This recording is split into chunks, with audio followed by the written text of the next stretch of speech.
जिनकी शादी उनकी शादी ड्रामे की आज की किस्त में आपने देखा कि बाबा बदरुल इस्लाम के ज़रिए आखिरकार असद और ज़ारा आज़र की कैद से आज़ाद हो जाते हैं और वो इस हवेली के गिर्द एक बार फिर से हिसार खींच चुके हैं कि अब इस हिसार को कोई नहीं तोड़ेगा। इसलिए असद फरीदा आंटी और नादिया को इस घर से जाने का कह देता है। ये दोनों अपना सामान पैक करके इमोशनल ड्रामा करके इस घर से निकलती हैं, लेकिन नादिया अली को वो चाबी दिए बगैर वहाँ से चली जाती है। वो जानती थी कि इस चाबी के बगैर अली कभी चौथी पहेली को हल नहीं कर पाएगा और इसी वजह से वो अली से बदला लेने के लिए इस चाबी को लेकर आज़र के ठिकाने पर पहुंच जाती हैं। आज़र इन दोनों माँ बेटी को अपने ठिकाने पर देखकर गुस्से से पागल इन्हें गर्दन से दबोच लेता है कि तुम दोनों बगैर तवीज़ के यहाँ पर क्या करने आई हो, हिम्मत कैसे हुई तुम दोनों की।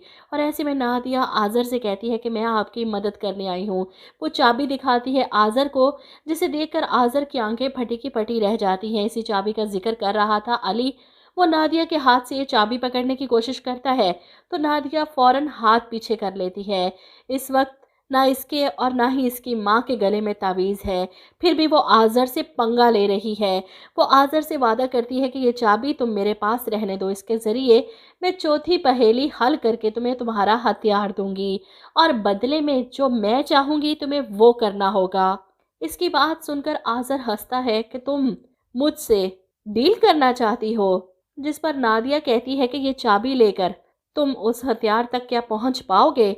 उस हथियार तक पहुंचने के लिए चौथी पहेली को हल करना ज़रूरी है और जो तुम नहीं कर सकते, इसीलिए तुम्हें वो करना होगा जो मैं चाहूँगी। इसकी बात सुनकर आज़र खुश हो जाता है क्योंकि आज़र के लिए उस हथियार से बढ़कर और कुछ नहीं।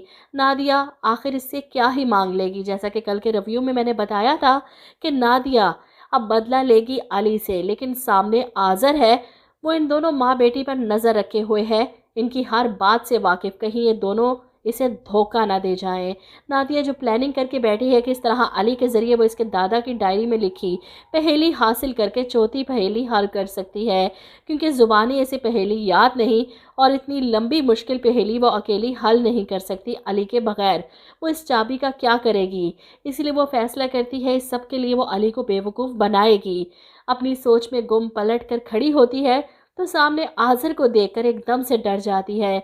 आज़र इसे घूरता है। मैं जानता हूँ कि तुम अली को ये चाबी देने जा रही हो। क्या चल रहा है तुम्हारे दिमाग में? तुम्हें लगता है कि तुम मुझे धोखा दे दोगी और मैं तुम्हें बख्श दूंगा?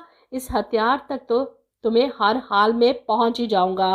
तुम रोक सकती हो मुझे? जिस पर नादिया एक जिन के सामने खड़ी होकर इसे चैलेंज कर रही है कि हाँ, रोक सकती हूँ मैं तुम्हें। वो अपना मकसद आज़र को बताती है, जिसे सुनकर आज़र मुतमईन हो जाएगा। जिसके बाद वो अपनी माँ को बताती है कि मैं अली से मिलने जा रही हूँ, उससे ये चाबी देने। ये सुनकर इसकी माँ परेशान कि नादिया तुम क्या करने वाली हो? अगर तुम अली से शादी नहीं करना चाहती तो फिर ये सब क्यों कर रही हो? मैं तो कुछ और ही सोच रही हूँ। इस हवेली को अगर जिन्नात से हमने आज़ाद करवा लिया तो वो हवेली की कीमत 100 करोड़ से ज़्यादा है। इस हथियार के बदले तुम असद से सौदा कर सकती हो, 50 करोड़ तुम्हारे, 50 करोड़ असद के। इस पर नादिया जवाब देती है कि आई रियली डोंट केयर, मुझे उन पैसों से कोई मतलब नहीं। मैं तो बस ये चाहती हूँ कि अली घुटनों पे बैठकर माफ़ी मांगे हमसे। फरीदा बेगम इसे समझाने की कोशिश करती हैं कि माफ़ी मंगवा कर क्या करोगी तुम? ये सोचो कि 50 करोड़ से हम क्या कुछ कर सकते हैं। वो अपनी बेटी को पैसों का लालच दे रही हैं क्योंकि अली तो अब इसे मिलने से रहा, कम से कम कुछ पैसा ही मिल जाए इतना बड़ा रिस्क लेने के बाद। इधर नादिया अली को मिलने के लिए बुलाती है उसी रेस्टोरेंट में और इसे वो चाबी देती है, जिसे देखकर अली की खुशी का ठिकाना नहीं रहता। वो नादिया की तारीफ़ करता है, तुम्हारे ज़रिए हम इस चौथी पहेली तक भी पहुंच जाएंगे। और यहाँ पर नादिया अली से कहेगी कि मैं तुम्हारी मदद करना चाहती हूँ इस चौथी पहेली को हल करने के लिए, इसलिए तो मैं ये चाबी तुम्हारे पास लेकर आई थी। मैं उसी दिन दे देती, लेकिन तुम इतने गुस्से में थे, हमें घर से निकाल दिया।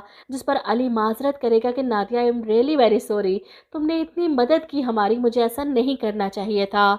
जिसके बाद नादिया फिर से इस हवेली में वापस आएगी अली की मदद से इस पहेली को हल करवाने के लिए, क्योंकि बाबा बदरुल इस्लाम ने आज साफ लफ्ज़ों में कह दिया था कि मैं तुम लोगों की मदद नहीं कर सकता इस पहेली को हल करने में। अली के अलावा और कोई इस पहेली को हल नहीं कर सकता, इसलिए नादिया को अली की ज़रूरत है। और यहाँ घर पर असद खुशी से बेजार है। वो ना इसके हाथ का पका हुआ खाना खा रहा है और ना ही इसे पसंद करता है। अपनी नापसंदीदगी का इजहार खुल्लम खुल्ला इसके सामने करता है, ये सोचे बगैर कि इसे कितना बुरा लगेगा। खुशी अली के लिए चाय बनाती है और इससे पूछती है कि चाय के साथ कुछ खाना है, आपने कुछ मंगवाऊं? असद भाई आप कुछ खाएंगे? जिस पर असद साफ इनकार कर देता है कि आप प्लीज़ अपना ये जादू घर से बाहर ही रखें, जो भी लाएंगी चोरी करके ही लाएंगी ना। भाई की बातें सुनकर अली परेशान होता है कि क्या हो गया है, खुशी इतनी मान से आपसे बात करती है और आप, जिस पर असद साफ जवाब देता है कि मुझे नहीं ज़रूरत इस जिनजादी से रिश्ते निभाने की। खुशी को समझ नहीं आ रही कि वो कैसे असद भाई की नाराज़गी ख़त्म करे। और वहीं अगले दिन जाजिम अपने दिए गए टाइम के मुताबिक खुशी से मिलने एक बार फिर से आज़र और चमकी के पास आता है और इस बार चमकी बड़े डरे सहमे अंदाज में जाजिम के सामने हाथ जोड़कर सर झुकाए सब बता देती है और मिन्नत करती है कि इसमें मेरी बहन का कोई कसूर नहीं। उस इंसान ने मेरी बहन को अपने काबू में कर रखा है तावीज़ों के ज़रिए। खुशी तो नादान है, मासूम है, बच्ची है, वो इस इंसान के तावीज़ों के ज़रिए उसकी कैद में है। ये सुनकर जाजिम गुस्से से चिल्लाता है कि इतनी बड़ी बात तुम दोनों ने मुझसे छुपाई। खुशी, मेरी होने वाली बीवी को किसी इंसान ने अपने काबू में कर रखा है और ये तुम अब मुझे बता रहे हो। वो गुस्से में इन दोनों मियाँ बीवी को गर्दन से दबोच कर ज़मीन से ऊपर उठा लेता है, इससे पहले कि वो इन दोनों की जान लेता। झटके से इन दोनों को साइड पर फेंकता है और चिल्लाता है, कौन है वो इंसान ज़्यादा? खुशी को इस इंसान के असर से निकालने के लिए जाज़म भी इस ड्रामे में अब मुकम्मल तौर पर एंट्री मार चुका है। अब ज़्यादा इंटरेस्टिंग हो जाएगा ड्रामा। आप लोग क्या कहते हैं इस बारे में कमेंट करके ज़रूर बताइएगा।